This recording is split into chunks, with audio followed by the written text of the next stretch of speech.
Para saudara dan saudari yang Tuhan cintai, selamat pagi dan selamat bertemu lagi dalam renungan harian dari Paroki Santo Petrus dan Paulus Argapura, edisi hari Jumat tanggal 11 Maret 2022 dalam masa Prapaskah yang pertama. Mengawali hari yang baru ini, kita hendak mendengar dan merenungkan sabda Tuhan. Marilah sebelum kita mendengar dan merenungkan sabda Tuhan, kita berdoa. Dalam nama Bapa dan Putra dan Roh Kudus. Amin. Allah Bapa, sumber belas kasih, sungguh luas kesabaran-Mu dan besar belas kasih-Mu. Kami mohon, perkenankanlah kami mengikuti jalan yang benar dan singkirkanlah segala kejahatan dari kami. Bersabdalah ya Tuhan, kami siap untuk mendengar. Semoga sabda-Mu yang hendak kami dengar dan kami renungkan untuk mengawali hari yang baru ini semakin mengerahkan hidup kami kepada-Mu. Terpujilah Engkau Bapa, Putra dan Roh Kudus, kini dan sepanjang segala masa. Amin.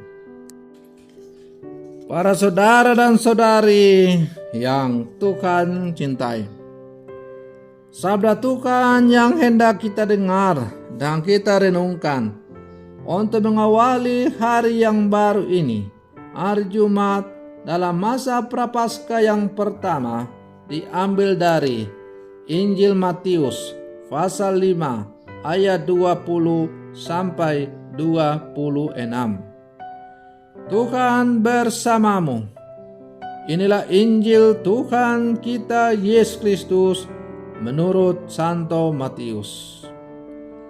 Dalam khotbah di bukit, Yesus berkata kepada murid-muridnya, "Jika hidup keagamaanmu tidak lebih benar daripada hidup keagamaan ahli-ahli Taurat dan orang-orang Farisi, sesungguhnya kamu tidak akan masuk ke dalam kerajaan surga. Kamu telah mendengar yang difirmankan kepada nenek moyang kita, jangan membunuh. Siapa yang membunuh harus dihukum. Tetapi aku berkata kepadamu, setiap orang yang marah terhadap saudaranya harus dihukum. Siapa yang berkata kepada saudaranya kafir harus dihadapkan ke mahkamah agama. Dan siapa yang berkata jahil harus diserahkan ke dalam neraka yang menyala-nyala. Sebab itu, jika engkau mempersembahkan persembahanmu di atas mezbah, dan engkau teringat akan sesuatu yang ada dalam hati saudaramu terhadap engkau, tinggalkanlah persembahanmu di depan mezbah itu, dan pergilah berdamai dahulu dengan saudaramu. Lalu kembali untuk mempersembahkan persembahanmu itu.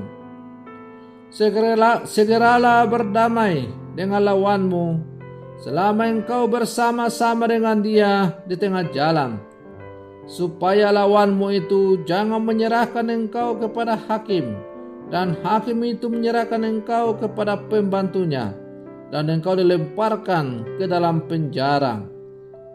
Aku berkata kepadamu, sesungguhnya engkau tidak akan keluar dari sana sebelum engkau membayar hutangmu sampai lunas." Demikianlah sabda Tuhan. Para saudara dan saudari yang Tuhan cintai,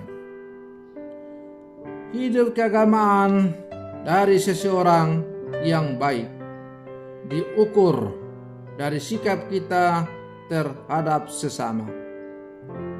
Sikap yang kasar, kata-kata yang kotor, dan tidak pantas merupakan pembunuhan terhadap sesama.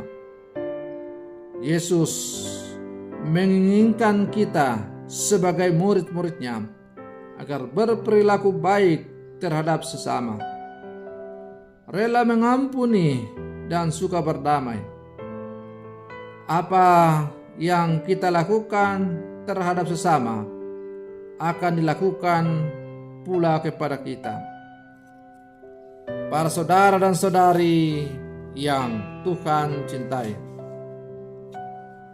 menjalin relasi yang baik dengan Tuhan yang tak kelihatan seharusnya juga tampak dalam hubungan yang akur dengan sesama.